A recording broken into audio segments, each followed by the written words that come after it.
Right, as I talked about in the last segment, there's been a surge of protests that have erupted all across Cuba, and that's a big deal in a country where such public demonstrations are rare and where government critics face harsh demonstrations for dissent.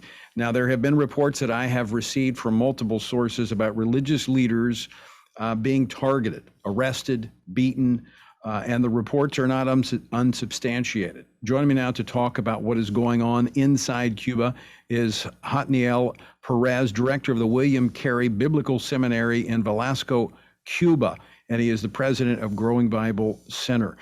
Two pastors that were tutored at the seminary were arrested last week and remain detained. Pastor Peréz, thank you so much for joining us today. Thank you. It's a big pleasure for me to be here with you. First, Pastor Peréz, can you tell us what the current situation is like there in Cuba? Well, right now everything is, after many protests in all the country, everybody's just waiting to see what is going on with all the persons that have been in prison right now. Many of them are disappeared yet, and we don't know right now where they are. So that's right now that's the situation for many of the Cubans who have been protesting, and they don't have liberty of speech. So that's what is going on right now in our island. Now, why are pastors and priests and other religious leaders being targeted? Well, the problem is that, as you know, pastors are always with the people everywhere. We are representing all our churches, and we always represent people everywhere. So these pastors in Matanzas, Jeremy Blanco and Yarian Sierra, they were just living near the street where all the protests were, and they decided just to join them because all the situations that have been going on in Cuba. It has been more than 1 year that we have been without many supplies and many things. Jeremy and his wife were with COVID, and they didn't have any medicine with them. Adelis, who is Jeremy's wife, she has diabetic, and they didn't have even the test for knowing the level of sugar on her. So part of everything going on is that people are tired of having lack of many things, lack of food, lack of medicine, lack of everything. So people are just getting tired, and that's why they just went and protest.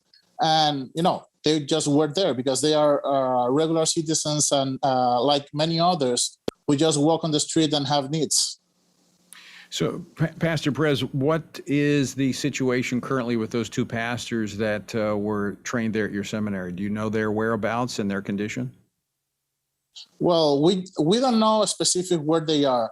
We just only receive reports from the government that they were first in a prison in a women prison, and then last night at 1:30 in the morning, the people from the police just called the wives to tell them that they were sent to the regular prison for everybody. So now they have a case number, and now they have charges and everything.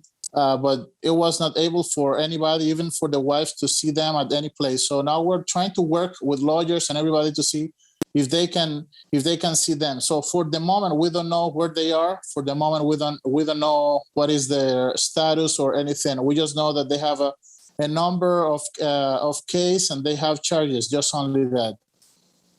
So, Pastor Peréz, is your sense there that the people of Cuba are going to have a sustained voice of crying out, asking for relief and asking for the freedom to speak, the freedom to do what so many yearn to do?